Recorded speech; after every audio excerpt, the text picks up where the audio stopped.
자, 하나님 말씀 보겠습니다. 하나가 간간한데요. 한번만 올려보세요. 이사야 59장 19절에서 20절입니다.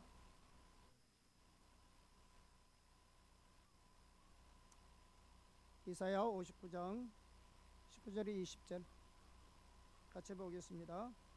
서쪽에서 여호와의 이름을 두려워하겠고 해돋는 쪽에서 그의 영광을 두려워할 것은 여호와께서 그 기운에 몰려 급히 흐르는 강물같이 오실 것임이로다. 여호와의 말씀이니라. 구속자가 시온에 임하며 야곱의 자손 가운데서 죄가를 떠나는 자에게 임하리라. 아멘. 오늘은 우리가 부흥과 예배에 대해서 살펴보겠습니다. 교회에서 2000년 동안 부흥이 여러 차례 걸쳐서 교회에 주어졌습니다. 더 나아가서 오늘 본문은 여호와께서 노한 파도와 같이 혹은 선 물결과도 같이 임하신다고 말씀하고 있습니다. 그 말은 하나님께서 부흥으로 임하신다는 말입니다. 즉 말세에 지날 온 세계에 걸치는 큰 부흥이 있을 것을 예언하고 있습니다. 그래서 성경은 전 세계에서 사람들이 하나님을 경외하고 하나님의 영광을 경외할 것이라고 말씀하고 있습니다. 그런데 말세 지말에 있을 하나님의 부흥이 초대교회 당시에 있었던 하나님의 부흥보다도 훨씬 더 크고 놀라운 것이 될 것이라고 말씀하고 있습니다.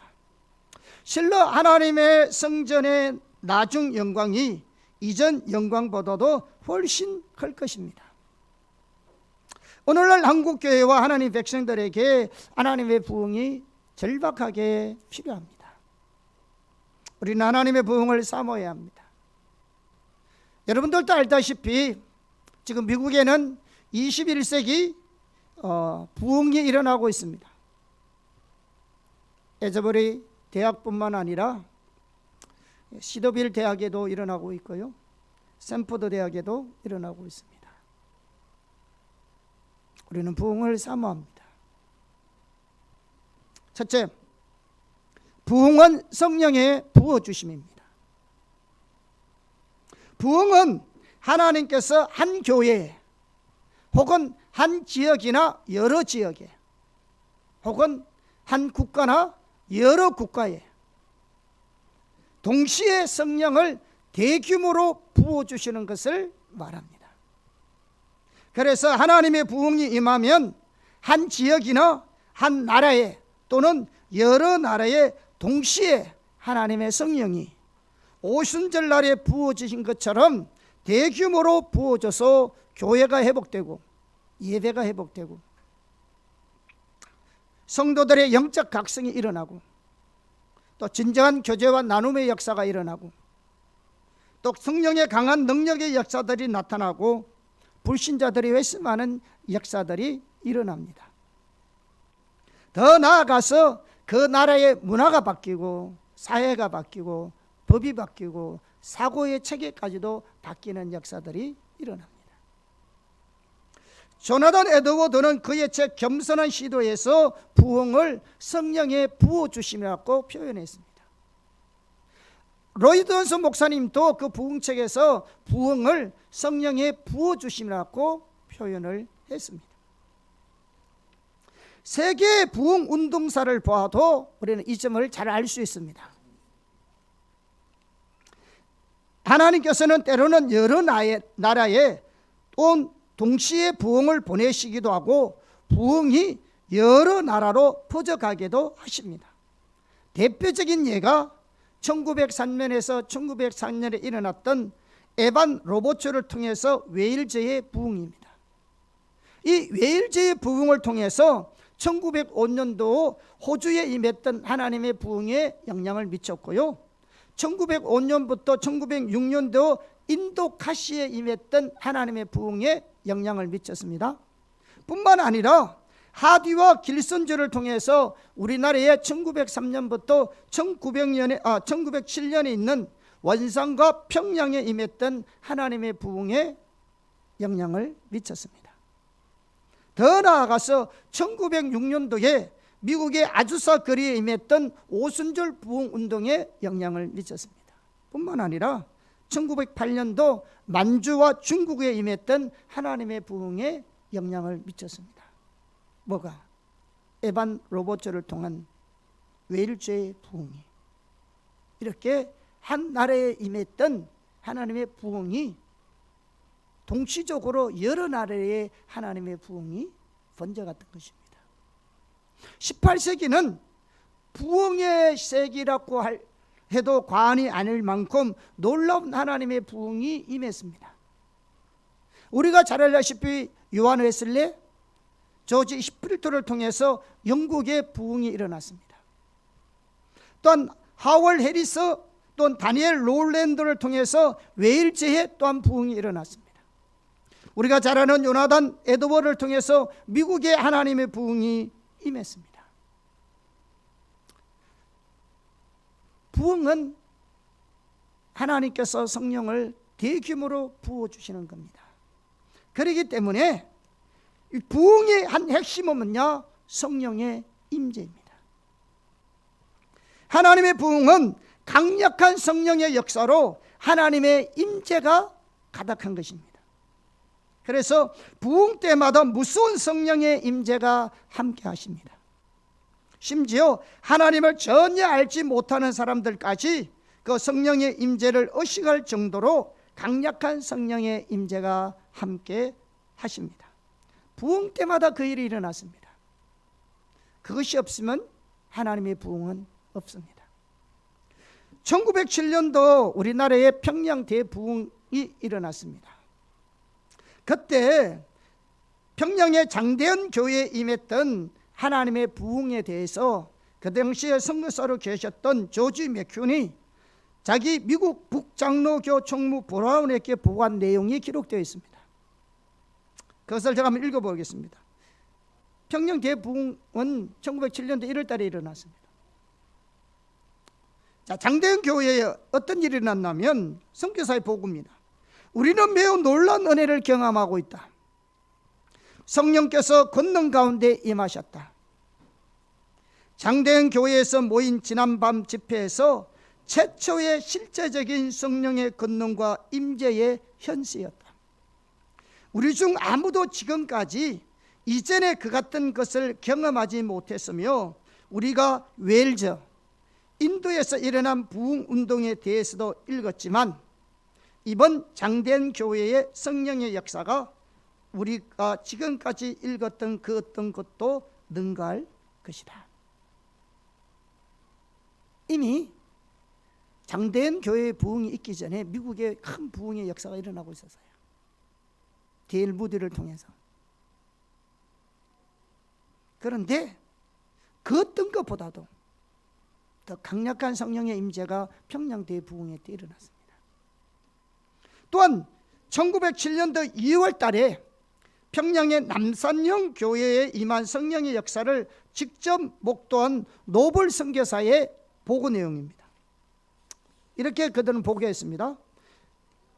우리에게는 한국 교회에 내 자신이 지금까지 목격하지 못했고 듣지도 못했던 가장 놀라운 성령의 부어주심의 현시가 있었는데 아마도 사도시대 이후 이보다 더 놀라운 하나님의 권능의 현시는 없었을 것이다.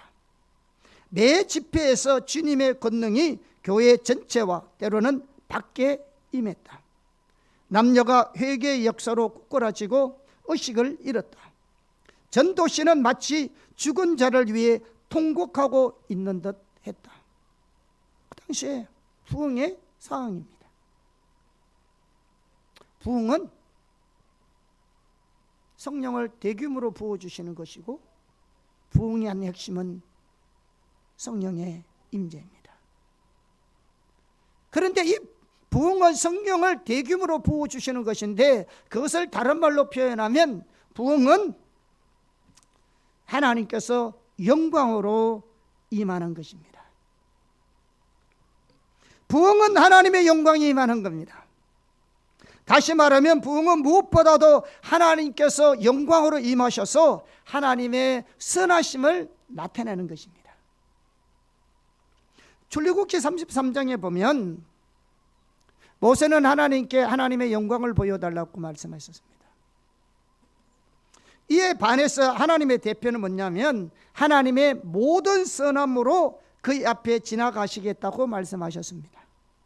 그리고 하나님은 그 모든 선함을 다시 하나님의 영광으로 표현했습니다. 그리고 하나님은 모세의 기도 응답으로 영광으로 모세 앞에 임하셔서 하나님의 성품을 나타내셨습니다. 그게 출애굽기 34장 5절에서 7절입니다. 같이 한번 보겠습니다. 시작. 여호와께서 구름 가운데에 강림하사 그와 함께 거기 서서 여호와의 이름을 선포하실세 여호와께서 그의 앞으로 지나시며 선포하시되 여호와로라 여호와로라 자비롭고 은혜롭고 노하기를 더디하고 인자와 진실이 많은 하나님이라 인자를 천대까지 베풀며 악과 과실과 죄를 용서하리라 그러나 벌을 면제하지 아니하고 아버지의 악행을 자손 3,4대까지 보응하리라. 하나님께서 하나님의 영광으로 임재하셔서 하시는 일이 자신의 성품을 드러내셨습니다. 하나님의 자비하심, 은혜로우심, 노하기를 더디하심, 인자심, 진실하심. 하나님의 영광은 하나님의 성품을 말합니다. 부흥은 하나님의 성령으로 대규모로 부어주시는 것이고 강력한 성령의 임재가 함께 하시는 것인데 거기는 하나님의 영광으로 임하시는 겁니다. 다시 말하면 그분의 성품이 계시되는 겁니다. 부흥은 단순히 성령의 은사를 강하게 부으시는 것이 아닙니다. 부흥은 하나님께서 영광으로 임하시는 겁니다. 물론 어떤 때는 다양한 성령의 은사들이 강력하게 나타나기도 합니다. 대표적인 것이 웰주 부흥 때 그렇게 했습니다. 그러나 어떤 때는 성령의 은사들이 강하게 나타나지 않기도 합니다. 그것이 평양 대부흥성회 때 그랬습니다. 우리는 성령의 은사가 강하게 나타나느냐 안 나타나느냐가 그 부흥의 크기를 가늠할 수 있는 것이 아닙니다. 그걸 가지고 부흥을 가늠한다면 잘못된 기준입니다. 하나님의 부흥에 있어서 성령의 은사는 부수적입니다. 또한 하나님의 부흥은 많은 현상들을 동반할 수도 있습니다. 웨슬리를 통한 부흥 운동처럼 어떤 부흥 운동은 사람들이 죽은 사람처럼 꼬꾸라지는 등 여러 가지 현상들을 동반하기도 합니다. 또 반면에 1857년에 뉴욕의 한 교회에서 기도 운동으로부터 시작된 미국의 2차 대각성처럼 어떤 부흥들은 전혀 현상이 나타나지 않을 수도 있습니다. 우리가 현상 또한 우리가 그것을 가지고 현상이 크게 나타나는 것은 큰 부흥이고 현상이 적게 나타나는 것은 정 부흥이 아닙니다. 반대로 현상이 덜 나타나는 부흥이 고상한 부흥이고 현상이 많이 나타나는 것이 저급한 부흥이라는 것도 아닙니다. 부흥 때마다 현상은 다양하게 나타날 수 있고 그러나 그 현상은 부흥의 본질이 아닙니다. 부흥의 핵심은 하나님께서 영광으로 임하셔서 하나님 자신의 선함을 나타내는 겁니다. 하나님의 성품을 나타내시는 겁니다. 그러므로 하나님께서 영광으로 임하시면 무엇보다도 자신의 선하심, 하나님의 성품을 나타냈습니다. 그것이 부흥의 핵심입니다. 부흥의 때는 하나님께서 하나님의 신실하심, 하나님의 사랑하심, 하나님의 거룩하심, 하나님의 인자심 등 하나님의 성품이 어느 때보다도 강하게 나타나기 때문에 사람들은 그 하나님의 영광 앞에 꼬꾸라져서 자신의 죄를 회개하고 또 예수님의 십자가에 감격하기도 하고 하나님의 그 사랑을 찬양하기도 하고 이런 영혼들을 위해서 탄식하기도 하는 것입니다. 그러므로 부흥은 성령을 대규모로 부어주시는 겁니다. 그 한 핵심이 성령님의 임재입니다. 뿐만 아니라 부흥은 하나님의 영광이 임하는 겁니다. 다시 말하면 부흥은 무엇보다도 하나님께서 영광으로 임하셔서 하나님의 선하심을 나타내는 겁니다. 이러한 부흥의 역사가 이 나라의 민족 가운데 있기를 축복합니다. 하나님의 한국교회의 길을 축복합니다. 우리 대한민국 캠퍼스마다 하나님 이 부흥의 역사가 일어나기를 축복하고 사모합니다. 사모해야 합니다.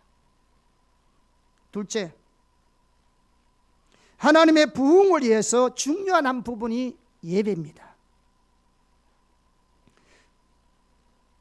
헨리 브레가이비 목사님의 저서 중에 하나님과의 신선한 만남이라는 책이 있습니다. 이 책에서 부흥과 예배의 관계를 이렇게 말합니다. 하나님의 임재로부터 비롯되는 기쁨과 진정한 예배는 이후에 따르는 회개의 역사를 위해 하나님의 백성들을 강건하게 만든다. 다시 말하면 회개를 통해서 부흥이 오는데 이때 예배는 하나님의 부흥을 예배하는 중요한 요소라는 겁니다. 예배는 부흥이 오는 데 있어서 매우 중요합니다. 따라서 부흥이 오면 예배가 회복됩니다. 또 예배의 회복은 부흥을 예배하는 데 있어서 매우 중요한 요소입니다. 앞으로 우리가 예배에 대해서 살펴보겠습니다. 그런데 오늘은 예배와 관련해서 찬양과 경배에 대해서 살펴보겠습니다. 우리 교회 처음 참석하는 분들은 예배 순서에 대해서 의아할 수 있습니다. 왜냐하면 기존 예배 순서들이 많이 빠져 있어서 그렇습니다. 예를 들면 성시 교독도 안 하고 사도신경도 안 하고 대표 기도도 없고 성가대도 없습니다. 그런가 하면 찬양과 경배를 드리는 데는 너무 많은 시간을 할애하여 드리는 것 같은 느낌이 있습니다. 저는 30분 예배 때 찬양하고 저녁 기도회 때는 1시간 찬양과 경배로 하는 게 예배하는데, 그래서 오늘은 우리가 왜 찬양과 경배를 통해서 예배를 드리는지에 대한 부분만 설명하겠습니다. 그것도 구체적으로 설명하지 못하고요, 간략하게 설명하고 나중에 우리가 구체적으로 살펴보기 원합니다. 찬양과 경배는 우리가 드릴 수 있는 최고의 예배 형태입니다.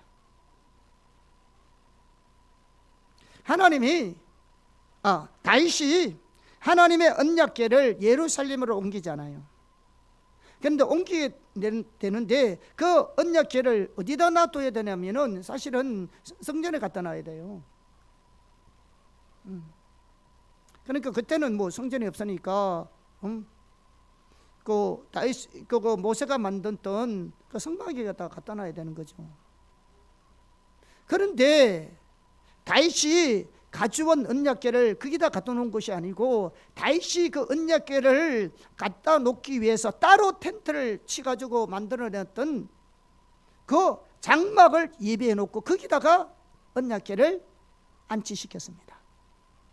그리고 이 언약궤는 그래서 텐트 안에 있으니까 이 언약궤가 뭐냐, 다 노출되어 있었어요. 언약궤는 하나님의 영광 임재의 상징입니다. 그런데 다윗이 이 언약궤를 자기가 새로 만든 장막에다가 두고 무엇을 했냐면 그곳에 레위 지파 고라 자손들로 이루어진 새로운 질서의 제사장들을 세워가지고 그들로 하여금 새로운 질서의 예배를 하나님께 드리게 했습니다. 그게 뭐냐고 하면 그들로 하여금 하나님의 임재 앞에서 하나님의 영광을 바라보면서 찬양으로 하나님을 지속적으로 예배하도록 했습니다. 성경에 보면 1년 12달 365일 그곳에서. 그런데 1000년 이상이 지난 이후에 하나님께서는 사도 요한을 통해서 하늘나라에서 드리는 예배에 대해서도 계시해 주셨습니다. 그것이 요한계시록 4장과 5장에 나오는 내용입니다. 거기 보면 서랍들의 인도를 따라서 24장로들, 또한 천천만만의 천사들, 그리고 앞서간 모든 성도들이 한 목소리로 하나님을 찬양하고 있습니다. 4장에서는 하나님께 찬양하고 5장에서는 죽임당하신 예수 그리스도를 찬양하고 있습니다. 그들의 모든 관심은 오직 하나님께 초점을 맞추고 하나님께서 행하신 그 아름다운 일들과 하나님의 하나님 되심과 모든 하나님의 영광과 존귀를 올려드리고 있습니다. 그들의 목소리는 큰 물소리와 같았습니다. 그러나 그들은 한 목소리로 하나님을 찬양했습니다. 이 얼마나 장엄한 예배의 모습입니까? 여기서 우리는 찬양과 경배가 그 자체가 예배인 것을 알 수 있습니다. 이것을 보면 다윗이 찬양으로 드렸던 예배가 하나님께서 다윗에게 하늘의 예배를 계시해 주었던 것을 우리가 볼 수 있습니다. 이것을 보면요, 다윗의 장막 예배와 하늘나라의 예배 모두는 찬양 그 자체가 예배였음을 볼 수 있습니다. 그러므로 찬양은 최상의 예배 형태입니다. 오늘 많은 목회자들과 성도들은 일반적으로 찬양과 경배를 부수적인 것으로 생각합니다. 즉 찬양 혹은 찬송을 말씀을 위해 사람들의 마음을 준비시키는 순서 정도로 생각합니다. 물론 말씀이 우리 예배에 있어서 중요한 요소 중에 하나이기도 합니다만, 그러나 찬양과 경배는 말씀을 듣기 위한 준비 찬양이 아닙니다. 여러분, 찬양은 그 자체가 예배입니다. 찬양 그 자체가 예배라고요. 뿐만 아니라 찬양과 경배는 최상의 예배 형태라고요. 우리가 일반적인 예배에서도 우리가 하나님께 온전히 드리는 부분은요, 찬양과 헌금밖에 모릅니다. 다 그건 하나님께로 오는 것이지. 그래서 다윗이 그렇게 찬양으로 하나님께 예배를 드렸고, 하늘나라에서도 찬양으로 하나님께 예배를 드리고 있을 뿐만 아니라 중요한 것은 성경에서는 신약에 와서 다윗의 장막의 예배가 회복될 것을 말씀하고 있습니다. 다윗이 언약궤를 가지고 어떻게 다 예배 드렸다고요? 자기가 새로 친 장막에 두고 거기서 새로운 제사장들로 구성된 자들을 통하여 1년 12달 365일 찬양으로 하나님께 예배를 드렸다고요. 그런데 신약에 와서 뭐가 회복될 것이라고요? 다윗의 장막의 예배가 회복될 것이라고 말씀하고 있습니다. 사도행전 15장 16절입니다. 같이 보겠습니다. 시작. 이후에 내가 돌아와서 다윗의 무너진 장막을 다시 지으며 또 그 허물어진 것을 다시 지어 일으키리니. 자, 이 사도행전 15장은요, 서기 50년에 있었던 최초의 예루살렘 회의였습니다. 이 회의에 어떤 내용이 다루어졌나 하면 기독교 복음의 성격을 올바로 규정하는 회의였고요, 또한 기독교 예배를 규정하는 데 있어서 중요한 역할을 했던 회의 내용들이 기록되어 있는 것이 사도행전 15장입니다. 이 예루살렘 회의의 결과로 어떤 결과가 나타났냐면, 그 당시 예루살렘 성전에서는 모세의 질서에 따르는 의식과 제사가 놀라운 규모로 드려지고 있었습니다. 그 당시에. 그런데 그럴 때에 초대교회 예배를 어떻게 정리를 했냐 그러면, 다윗의 장막의 예배를 모든 기독교 예배의 실천 모델로 채택하게 되었다는 겁니다. 그 당시에 모세의 질서에 따라 예배를 드렸다고 짐승을 잡아다가 하나님 앞에 예배를 드렸다고요. 그때의 신약교회의 예배를 어떻게 규정하였냐면, 우리는 모세의 질서에 따르는 예배가 아니라 다윗의 장막의 예배라고 규정하고 있는 겁니다. 이해하시겠습니까? 그래서 그 결과 기독교에서는 할례가 없어졌습니다. 그리고 모세의 질서에 속한 모든 제사 행위가 없어졌습니다. 또한 네 지파에 속한 모든 제사장직도 없어졌습니다. 다만 하나님의 임재 안에서 하나님의 영광을 바라보며 찬양으로 하나님을 지속적으로 예배하도록 했습니다. 그것이 바로 다윗의 장막 예배입니다.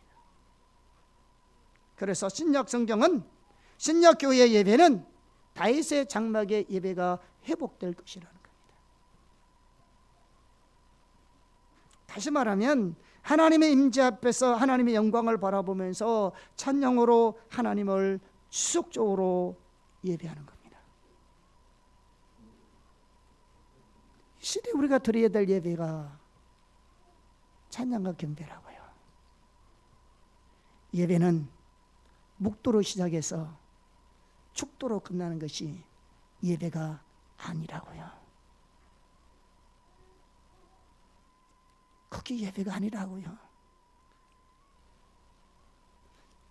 묵도로 시작해서 순서 따라 잘 예배해서 축도로 잘 끝나면 그것이 예배를 잘 드린 것이 아니라고요. 성경에서 원하는 신약교회 하나님께서 원하시는 예배는 그 하나님의 영광을 보고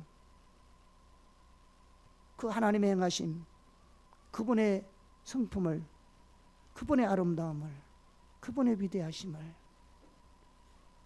그분의 행하신 놀라운 일들을 찬사하며 경배하며 찬양하며 그 주님을 높이는 것이 예배라고요. 하나님은 그러한 예배를 받기를 원한다고요.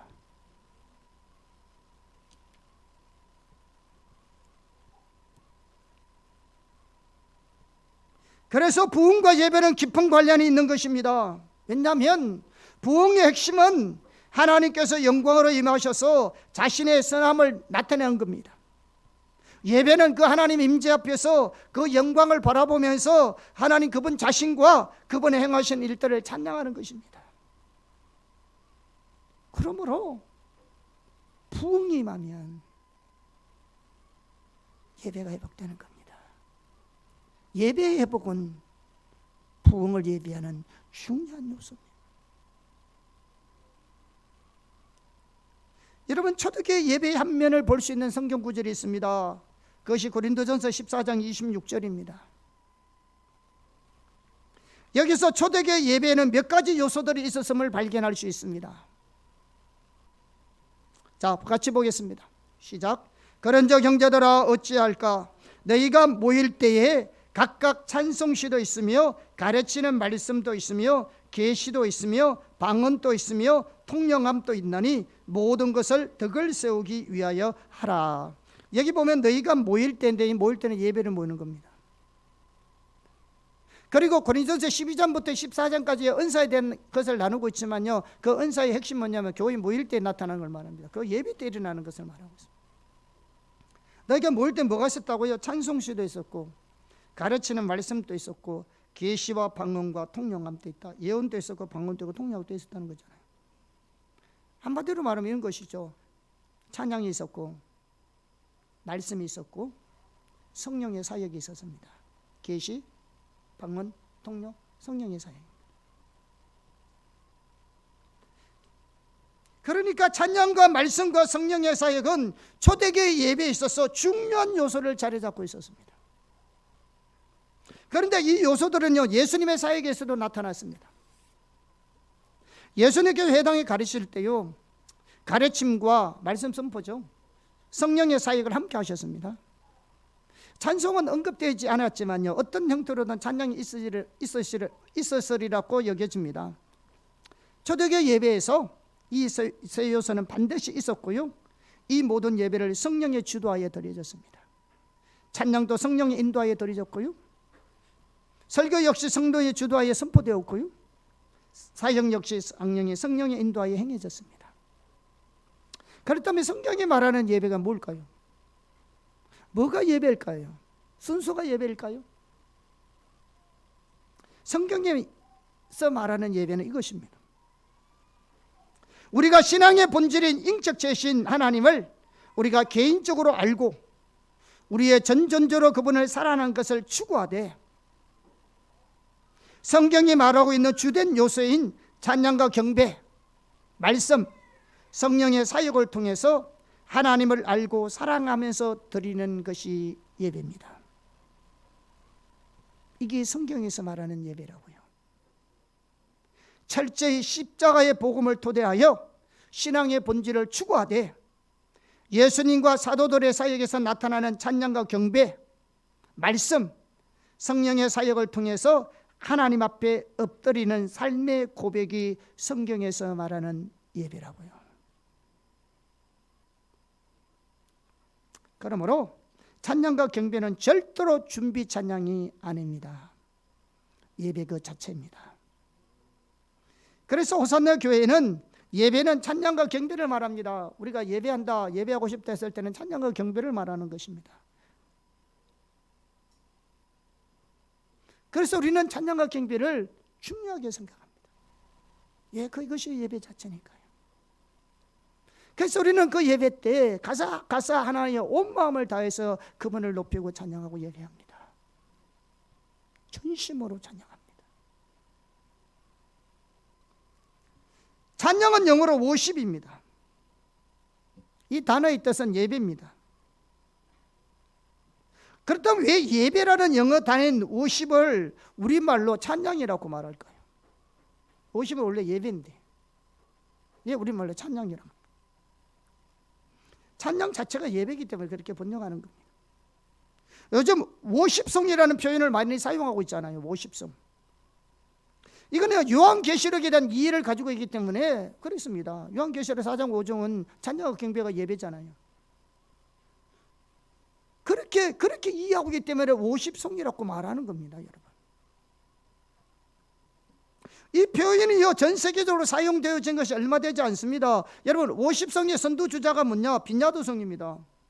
우리 한국교회는 빈야도송 그러면요 좀 이상하게 생각하는데요, 전혀 그렇지 않습니다. 여러분, 하나님께서요 이 worship송 이 주자들을 세우실 때요 그들이 세워진 게 아닙니다. 여러분, 하나님께서요 이들을 세우셨어요. 이 worship송 주자들을 세우실 때 이들이 무엇을 위해서 세웠냐 그러면요 예배를 강조하면서 세웠어요. 그런데 그 당시만 해도 미국도 마찬가지였습니다. 묵도로 시작해서 축도로 마치는 것이라고, 마치는 것이 예배라는 인식이 그 당시에 널려 있었잖아요. 우리도 마찬가지지만. 그렇기 때문에 예배를 강조하시는 하나님에 대해서 이해를 못한 겁니다. 왜 우리가 예배 잘 드리겠다는데? 그런데 하나님께서 계속해서 예배를 강조하시는 가운데 예배가 광고나 나눔이 아니고 오직 하나님께 집중하여 드리는 것임을 말씀하기 시작했습니다. 그분들에게 예배는 오직 하나님께만 집중하여 드리는 것이라고요.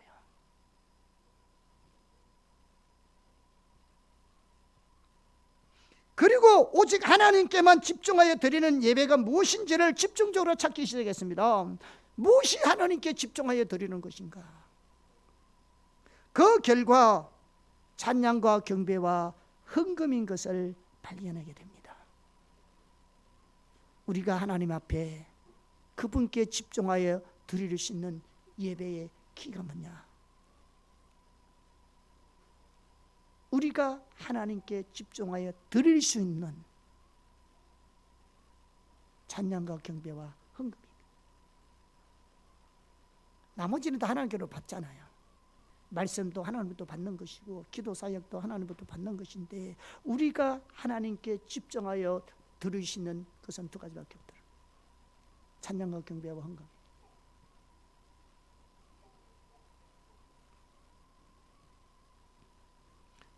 그걸 발견한 겁니다. 그 다음부터 하나님께서 그들을 이 예배에 대해서 앞서 인도하기 시작했습니다. 초기에는요 환상을 통해서 많이 말씀하셨답니다. 그리고 그것을 성경을 찾으면서 성경에 말하는 예배가 바로 찬양과 경배인 것을 발견해야 되는 것이다. 성경에서도 그걸 말하고 있다는 것입니다. 그래서 오십성이 생긴 겁니다. 그분만 찬양하고 그분만 높여드리고 그분께만 집중할 수 있는, 그 주님의 이름만 높일 수 있는. 그래서 우리가 예배할 때도 찬양과 경배곡을 따로 구별하여 드리잖아요. 그렇게 드리는 겁니다. 모든 예배가 그렇다. 찬양과 경배는 오직 하나님의 영광만을 위한 겁니다. 사람을 위한 것이 아닙니다. 여러분, 찬양은 근본적으로 성도들에게 감동을 주고 은혜를 끼치기 위한 것이 아닙니다. 여러분, 우리의 찬양을 받으실 만한 분은 오직 하나님뿐입니다.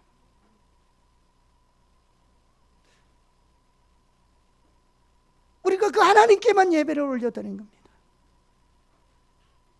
우리 모두가 예배자입니다. 찬양 인도자도 예배자입니다. 우리 교회에서는 예배 인도자는 예배 인도자가 아닙니다. 예배 인도자가 먼저 하나님께 예배해야 합니다. 인도하려고 노력하지도 않습니다. 우리는 각자가 하나님 앞에 그 가사 하나여 온 마음을 다하여 그분을 예배할 뿐입니다. 부흥이 오면 예배가 회복됩니다. 예배의 회복은 부흥을 예배하는 중요한 요소입니다. 오늘날 어느 때보다도 예배의 회복이 절실히 필요합니다. 지금 21세기 캠퍼스 부흥이 일어나고 있습니다. 알다시피 미국 켄터키주에 위치한 에즈버리 대학에서 학생들의 끊임없는 예배와 기도가 이어지고 있습니다. 미국 크리스천 포스트지에 따르면 에즈버리 대학교 학생들은 일주일에 3번 이상 예배에 참석해야 한답니다. 참 좋은 학교 같아요. 오늘날 우리 한국의 미션 스쿨들이 채포리의 반기를 들고 있는 이 시대 속에 에즈버리 대학에는 학생 일주일에 3번 이상 예배에 참석해야 됩니다. 신학교도 3번 이상 예배 안 드리는데, 지난 2월 8일 오전에 학생들은 예배 드리기 위해서 휴즈 강단에 모였답니다. 이날 자크 미어 크리버스 목사님이 행동하는 사랑이라는 주제로 로마서 12장의 말씀을 나누었어요. 예배는 1시간 동안 이어졌고 모든 예배가 끝이 났습니다. 그런데 그 이후에 전달해 주는 사람에 따라서 다르겠지만은 적게는 20-30명, 많게는 약 100명의 학생들이 자리를 떠나지 않고 계속해서 찬양을 이어갔습니다. 그들은 강단에 올라와 무릎을 꿇고 하나님께 뜨겁게 기도했습니다. 그때의 상황을 4학년에 재학 중이었던 알렉산드리아 프레스타가 캠퍼스 신문인 콜리지언에 기고한 내용을 한국에 있는 데일리 굿뉴스에 실린 기사 내용입니다. 제가 지금부터 나누고 저는 그 기사에 낸 기사를 같이 좀 나누기를 바랍니다. 그때 그 상황을. 프레스타는 수업을 듣기 위해서 강단을 떠났습니다. 예배 마치고. 그런데 다시 돌아가라는 하나님의 음성을 듣습니다. 여러분, 하나님의 음성을 듣는 겁니다. 오늘 누가 하나님의 음성이 없다고 그래요? 부흥은 하나님의 음성을 듣는 데부터 시작하는 겁니다.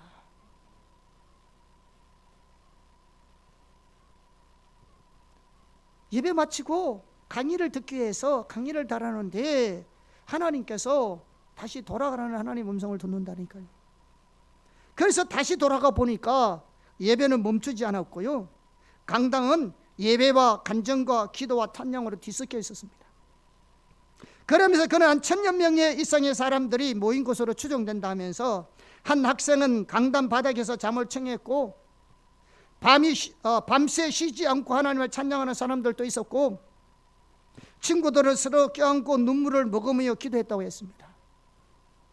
이어서 부흥회는 24시간 계속되었고 아무도 그곳을 떠나고 싶어 하지 않았고 캠퍼스 내에 성령의 임재가 강력하게 임하였다고 설명했습니다. 지금도 예배하고 있잖아요. 에즈버리 대학의 학생이자 임마누엘 침례교회 성도인 안넬리 화이트는 성령이 강당 안에서 또렷하게 보였다고 말했습니다. 성령의 임재하심이 강당 안에 있는 게 또렷하게 보였다 했습니다. 그러면서 모든 사슬이 끊어지고 고백이 일어나며 거룩하고 거룩하고 거룩하신 하나님만이 높임 받으셨다고 밝혔습니다. 이 부흥의 현장의 역사입니다. 에즈버리 대학에서 캠퍼스 부흥이 일어난 것은 이번이 처음이 아닙니다. 1970년 2월 달에도 일어났습니다. 꼭 53년 전에 2023년 2월 달에 일어났는데, 그 학교는 1970년도 2월에도 당시 정구 아침 예배에서 학장이 학생들을 초청해 간증을 나누자 회개와 죄의 고백이 이어졌고요, 1000명이 넘는 학생들이 144시간 동안 예배와 기도를 이어갔고, 대학은 일주일간 수업을 취소하기로 했습니다. 이 2023년 2월 8일에 시작된 에즈버리 대학에서의 캠퍼스 부흥이요, 미국 전역으로 확산되고 있습니다. CBN 뉴스에 따르면 오하이오 주의 기독교 대학인 시더빌 대학에서는 수천여 명의 학생들이 기도하기 위해 채플에 자발적으로 모였습니다. 화이트 총장은 이같이 말했습니다. 이 모든 일은 지난 13일 현재 시간으로 지난 14일 아침 예배 중에 학생이 시편 86편을 읽은 이후에 일어났다. 다윗이 하나님께 부르짖었던 것처럼 학생들과 교직원들은 하나님께 찬양을 올려드렸고, 일부 학생들은 강단으로 나와 기도하기 시작했다고 그 당시 상황을 전했습니다. 그때 예배 시간이 끝난 이후에도 학생들은 채플을 떠나지 않았다. 수업 시간이 되었음에도 학생들은 서로 껴안고 회개의 눈물을 흘리며 기도했다면서 우리 대학의 하나님의 임재하심을 뜨겁게 느낄 수 있었다고 말했습니다. 이어서 다음날 아침 예배에서 하나님께서 가까이 가지 못하게 하는 우상을 내려놓으라는 말씀을 들은 학생들은 하나님께 가까이 가게 하지 못하는 우상들을 내려놓으라는 말씀을 들은 학생들은 그날 밤에 또 모여 기도하고 성경을 읽고 약 2시간 동안 예배로 이어갔다고, 또 밤 11시에도 약 1,000명의 학생들이 여전히 예배당에 남아 있었다고 말씀하고 있습니다. 이 부흥의 현장입니다. 하나님께 가까이 가게 못하는 우상들을 내려놓으라고.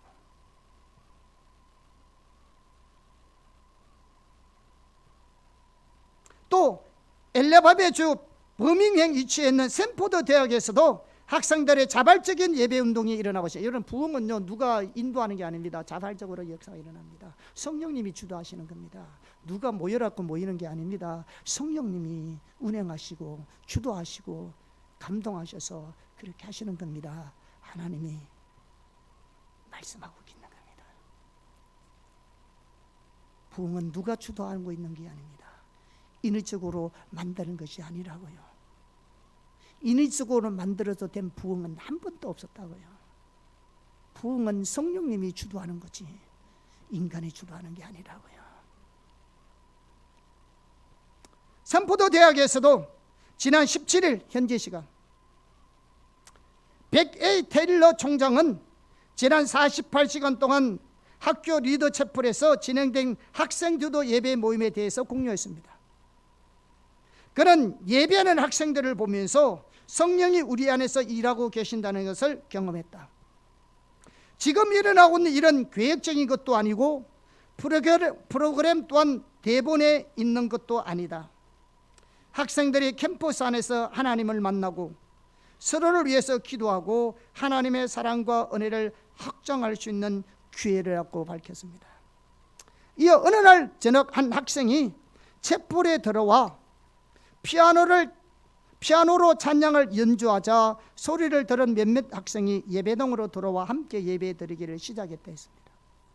모인 학생들은 7시간 넘게 예배하고 기도하고 감정을 나누고 성경을 읽었다.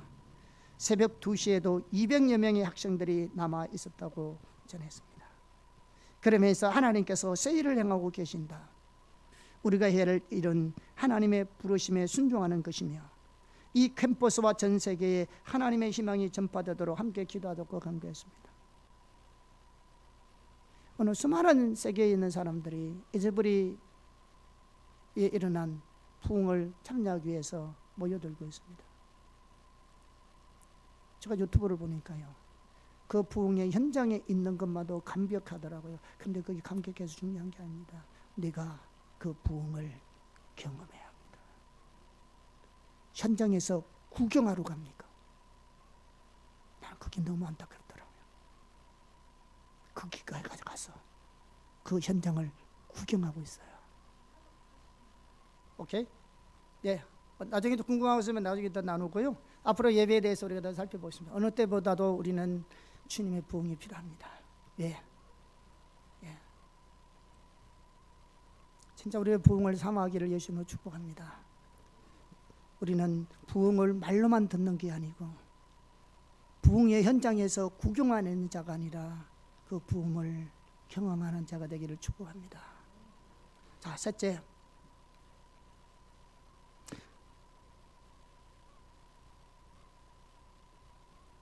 교회는 예배로 모이는 곳입니다. 교회는 건물이 아니라 성도들의 모임입니다. 즉 교회는 예배로 모이는 하나님의 백성들의 모임입니다. 교회를 영어로 처치라고 합니다. 처치라는 단어는 주의 집이라는 의미를 가진 헬라어 쿠리아콘이라는 단어에서 유래되었습니다. 이 쿠리아콘은 예배 드리는 사람들의 모임을 의미합니다. 그래서 성도들이 하나님을 예배하기 위해서 모이는 장소를 우리가 예배당이라고 얘기합니다. 그런데 일부 사람들은 교회를 건물로 잘못 이해하는 경향이 있습니다. 교회는 건물이 아니고 예배 드리는 사람들의 모임이 교회입니다. 또한 교회를 헬라어로 에클레시아라고 합니다. 그 말의 의미는 세상에서는 단순한 모임, 어셈블리, 집회의 의미입니다. 그런데 이 단어가 성경에 사용될 때는 하나님의 백성들의 모임이라는 의미입니다. 이 에클레시아라는 이 말을 베이커 성경사전에 이렇게 말합니다. 우주적인 실체로서뿐만 아니라 지역적이고 구체적인 표현으로서의 교회도 바울의 글에서는 보다 명확하게 하나님의 교회, 예를 들어 고린도전서 1장 2절, 10장 32절 또는 그리스도의 교회, 갈로 열고 로마서 16장 16절 갈로 닫고로 지칭되었다. 이와 같은 방식으로 보편적이고 세속적인 헬라어 단어가 독창적인 기독교적 의미를 갖게 되었고, 교회는 모든 다른 세속적이거나 종교적인 단체와는 달리 기독교인의 회집, 모임, 공동체의 의미를 갖게 되었다. 뭐가 에클레시아가. 그래서 성도들의 모임이 교회이기 때문에 교회에서 가장 중요한 요소 중에 하나가 뭐냐면 모임입니다. 모여야 교회예요. 아무리 교회가 크고 화려한다 할지라도 모이지 않는 것은 교회가 아닙니다. 사도 바울은 고린도전서 11장 18절에서 먼저 너희가 교회에 모일 때에, 이 교회에 모일 때는 NIV 성경이나 RSV나 EV 성경에는 이 구절을 교회로 모일 때 이렇게 되어 있습니다. 그래서 교회는 교회로 모일 때라고 말함으로써 교회는 어떤 의미에서는 예배로 모일 때가 교회인 것을 성경은 분명하게 말해주고 있습니다. 베이커 사전도 이 점을 잘 지적해 주고 있습니다. 자, 구약 성경과 유사하게 그것은 종종 바울도 고린도에 있는 기독교인들에게 너희가 교회로 모일 때에 라고 말하였을 때와 같이 교회의 모임을 의미한다. 이것은 그리스도인들이 특별히 예배를 위해 모일 때에 하나님의 백성이라는 것을 의미한다. 우리가 하나님의 백성이라는 말의 의미가 어디 있는 줄 아세요? 교회에서 예배 드릴 때 우리가 하나님의 백성이라고요. 여러분, 구약시대부터 하나님의 백성과 세상 사람들이 구별되는 표준이 뭔지 아세요?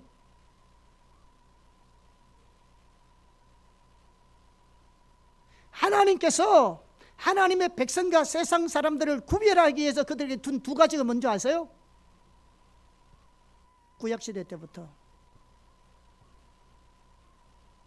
안식일과 11조입니다.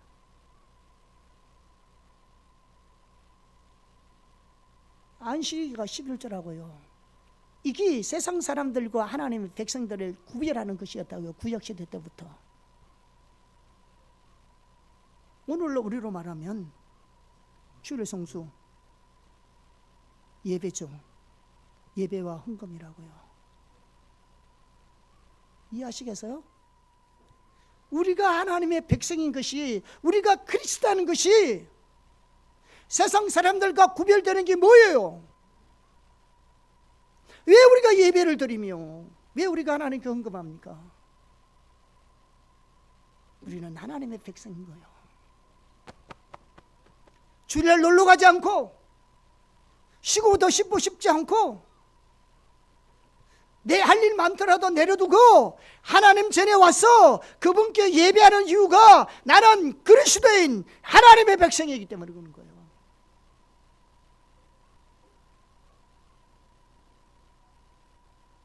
내 설 것 많고 내 할 일 많고 내 투자할 것 많지만 우리가 그분께 헌금하는 이유가 뭐요? 나는 하나님의 백성이다. 내가 하나님의 자녀라는 거죠. 나는 그렇지 않은 거예요. 우리는 세상 사람과 다른 겁니다. 세상의 학생들과는 다른 겁니다.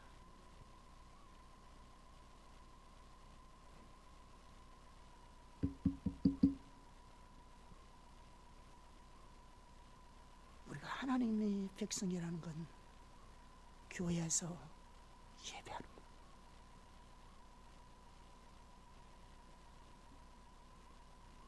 히브리서 10장 25절 같이 읽어보겠습니다.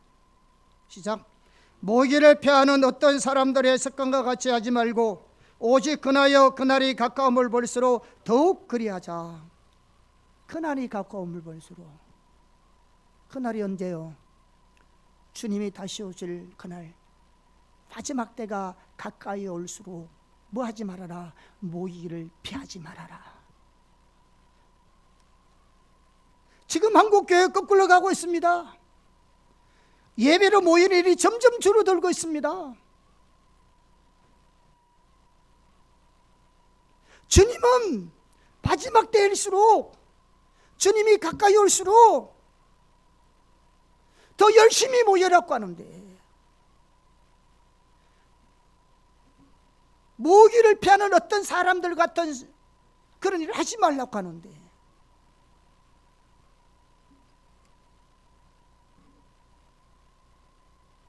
우리는 예배로 모이는 일을 점점 줄입니다. 주일에 한 번 예배 드리면 끝입니다. 교회는 하나님의 백성들의 모임입니다. 특별히 하나님의 백성들이 예배로 모일 때 그 교회입니다. 내가 예배로 모일 때 하나님 백성인 겁니다. 여러분, 오순절 사건을 보더라도 명확히 알 수 있습니다. 교회 시작이 오순절날 사건으로 일어났잖아요. 오순절은 첫 번째 부흥이고요, 우리 부흥의 모델인 동시에 교회의 시작입니다. 오순절날 일어난 일을 보면 교회가 무엇인지를 알 수 있습니다. 여러분, 오순절 성령 강림으로 나타난 부흥의 열매를 보세요. 사도행전 2장 42절 이에 보면요, 하나님의 말씀에 대한 사모함이 있었습니다. 여러분, 부흥이 임하면요, 하나님 말씀에 대한 사모함이 있습니다. 오늘 우리가 말씀에 대한 사모함이 있습니까? 정말 어느 때마다도 부흥이 필요합니다. 그들은 진정한 교제와 나눔이 있었습니다. 제 것을 제 것으로 여기지 않았습니다. 다른 사람의 필요를 채웠습니다. 오늘 우리는 어떻습니까? 자기 중심적이에요. 자기를 위해서는 엄청난 돈을 쓰면서 하나님의 나라를 위해서는 동참하지 않습니다. 부흥이 오면 진정한 교제와 나눔이 있습니다. 부흥이 오는 걸 보세요. 제 것을 제 것으로 여기지 않고 다 서로 나누었습니다. 옷 있는 자는 옷을 나누었고요, 물질인 자는 물질을 나누었고, 나누는 겁니다. 이게 부흥입니다. 부흥이 없으면 절대로 이런 일이 일어나지 않습니다. 뿐만 아니라 놀라운 성령의 능력의 역사가 나타났습니다. 놀라운 전도의 열매가 나타났습니다. 뿐만 아니라 기도와 예배에 대한 열정들이 있었습니다. 특히 그들은 성경에 보면 오로지 기도에 힘썼다고 말했습니다. 오로지 부흥이 임해야 기도의 열정도 생기는 겁니다. 여러분, 특히 여기 기도는요, 단수가 아니라 복수로 사용되었습니다. 개인 기도를 말하는 것이 아니고 교회적으로 함께 모여서 기도한다는 말입니다. 여러분, 성령이 임하면, 부흥이 오면 성도들이 교회에 모여서 기도의 열정들이 생깁니다. 뿐만 아니라 성경에 보면 날마다 마음을 같이하여 성전에 모이를 힘쓰고 집에서 떡을 떼며 기쁨과 순전한 마음으로 음식을 먹고 하나님을 찬미했다 했습니다. 초대교회는 기도뿐만 아니라 매일 성전에서든지 집에서든지 예배했습니다. 오늘 가정예배가 사라지고 있잖아요. 우리 집부터 시작해서. 부흥이 임하면 교회에서든 집에서든 예배했다고요.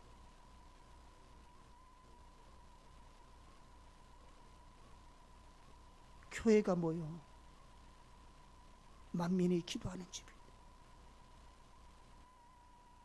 교회가 모여 예배하는 곳입니다. 오늘날 우리 교회가 기도와 예배에 대한 열정이 있습니까? 오늘 하나님의 백성들이 예배와 기도에 대한 열정이 있냐고요? 없잖아요. 그래 우리는 부흥을 사모해야 합니다. 하나님의 부흥이 필요한 거예요.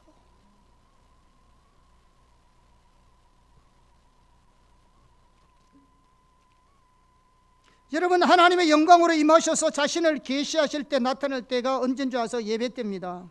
성령의 은사가 가장 많이 나타날 때도요, 예배 때입니다. 이건 다 살펴볼 수 없습니다.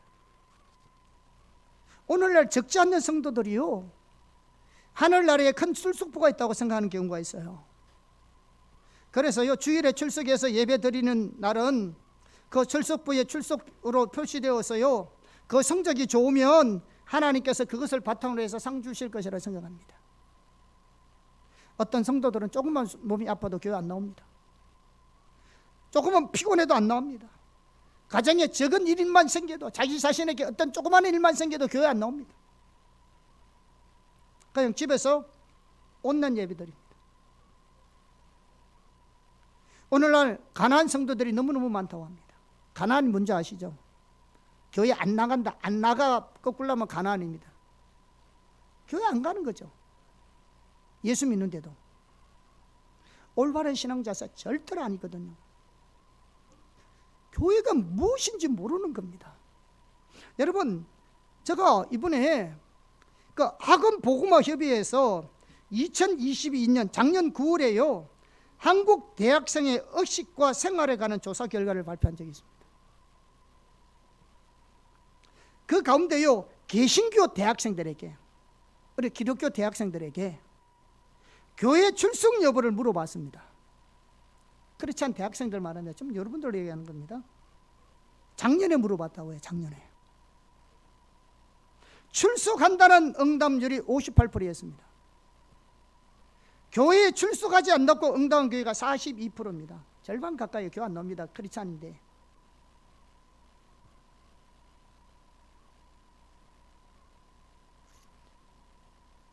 개신교 대학 10명 중 4명은 가난한 성도라는 말입니다. 4명은 교회 안 나오는 거죠. 더 심각한 것은 뭔지 아세요? 이 가난한 대학생들, 교회 안 나오는 대학생들, 예수 믿는데도 교회 안 나오는 중에서 63%는 뭐냐? 예배조차 드리지 않습니다. 겨우 37% 학생만이 온라인이나 기독교 TV를 통해서 예배 드린다고 응답했습니다. 심각합니다. 가난한 대학생들에게 교회에 출석하지 않는 이유를 물어봤습니다. 왜 교회 안 나오냐고. 제일 52%가 뭔지 아세요? 절반 이상이 뭔지 아세요? 학업 때문에 혹은 알바 때문에 시간이 부족해서.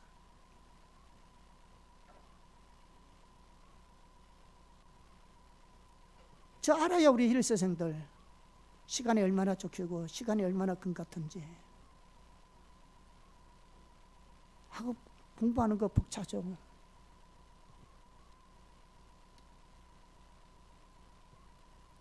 학업 때문에 예배 드릴 시간도 없다면 여러분 변호사 돼서 뭐 할 거요?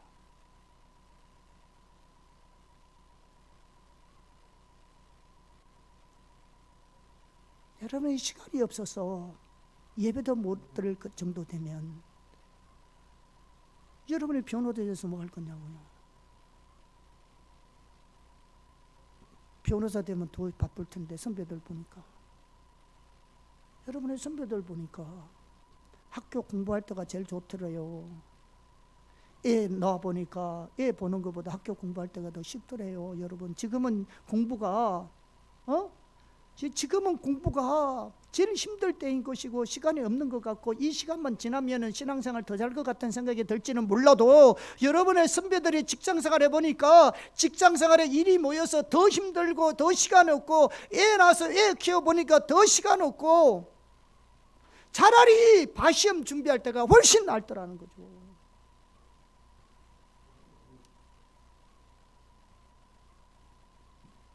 그런데 여러분이 이때 학교 다닐 때 시간 없어서 예배 못 드린다면 졸업해서 취업해서 결혼해서 더 잘 드린다 보장은 기대도 하지 마세요.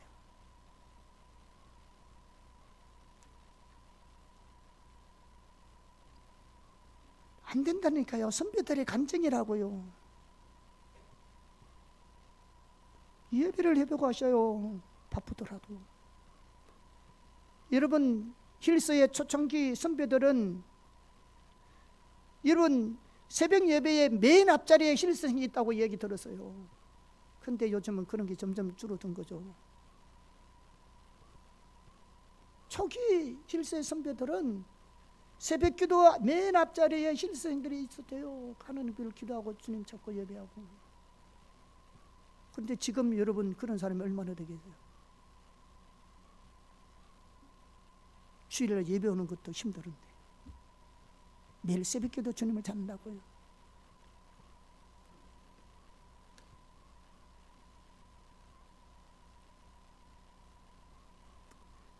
물어봤어요. 주일 성수 반세지 지켜야 된다. 물어봤어요. 대학생들에게, 크리스찬 대학생들에게. 여러분 예수 안 믿는 사람 물어본 게 아니에요. 예수 믿는 물어봐서요. 주일 성수는 반드시 지켜야 된다. 2017년도에는요 33%에 나왔는데요 2022년도 작년에 22% 나왔습니다.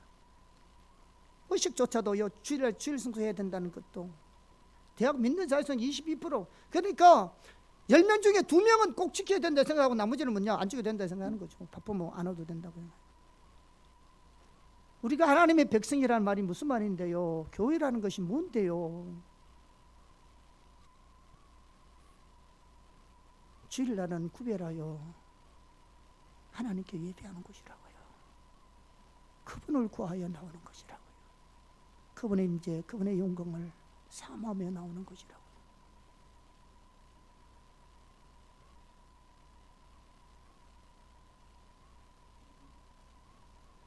여러분 교회 나오는 학생들에게 물어봤어요. 교회 출석 대학생 중에서요 교회 봉사에 대한 부담을 느낀다고 대답한 사람이 몇 사람입니다. 몇 퍼센트야? 42%입니다. 교회 나오지는 않는데 교회에서 헌신을 강요하는 것이 부담스럽다는 거죠. 여러분 부흥이 임할 때마다 젊은 청년들이 복음을 들고 세계로 나갔습니다. 부흥이 임할 때마다 우리 한국교회 초창기에 평양 대부흥회가 있기 전에 우리 한국에 나왔던 선교사들이 다 무대의 자원, 학생 자원 운동을 통해서 은혜 받고 거기에 결신한 자들이 헌신하여 다 선교사로 나왔다고요. 젊은 청년들이. 근데 헌신을 부담스러워하는 이 시대에 부흥이 얼마나 절박하게 필요합니까? 헌신이 특권이어야 되는데 우리 그 헌신에 자발적으로 참여해야 되는데 오늘의 청년들은 그 헌신을 부담스러워하고 있는 거죠.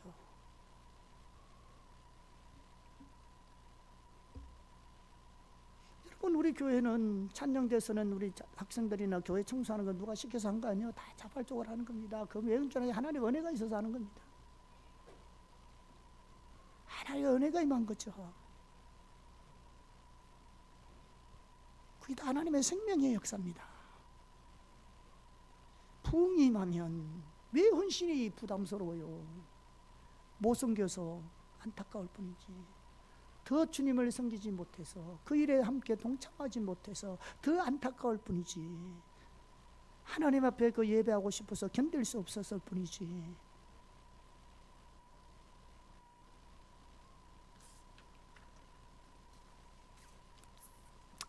하나님 우리 가운데 부흥을 부어주시기를 축복합니다. 이 나라의 민족 가운데서도, 우리 한국 교회 가운데서도, 특별히 캠퍼스 가운데, 우리 한동대 가운데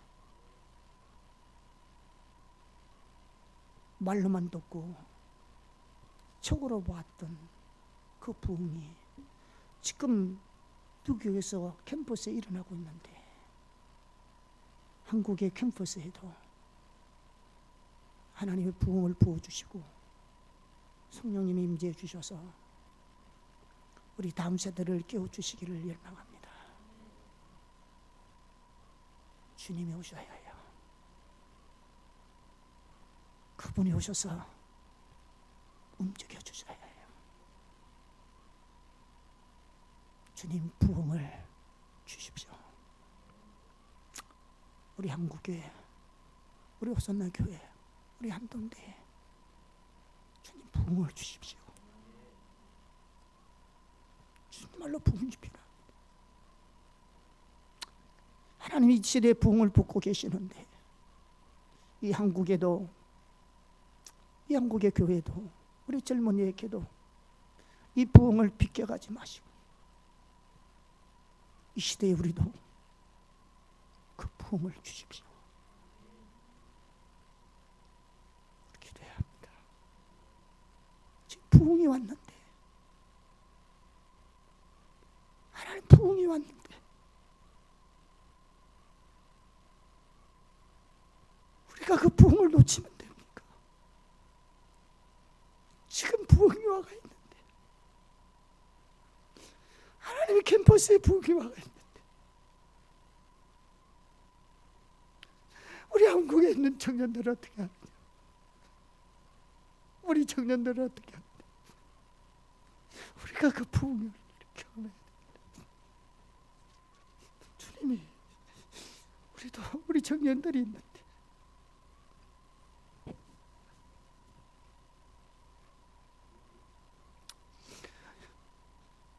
이론이 아니고 실제로 부흥이 와가 있는데, 주님, 우리는 어떻게 합니까? 이걸 과거로 이야기로만 듣고 끝내야 됩니까? 먼 데서 일어난 그 이야기들만 듣고 끝내야 합니까? 아니, 이거 뭔 얘기가 아닌데, 옛날 이야기도 아닌데, 지금 이 시간에도 그곳에 하나님의 부흥이 와가 계시는데, 하나님 우리는 어떻게 합니까? 하나님 우리는 어떻게 해요? 우리 한국의 젊은 청년들은 어떻게 해요? 주님, 우리는 어떻게 합니까?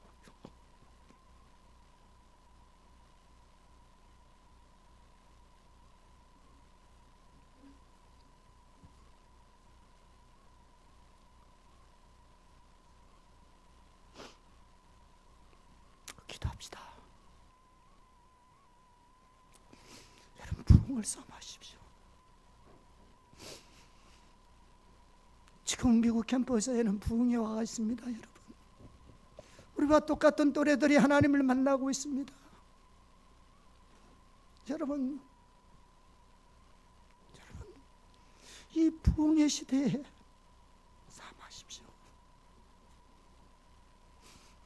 부흥이 와야 합니다. 여러분, 학교 공부 중요합니다. 출세하는 거 중요합니다. 그러나 주님 만나지 못하면 아무 의미 없습니다.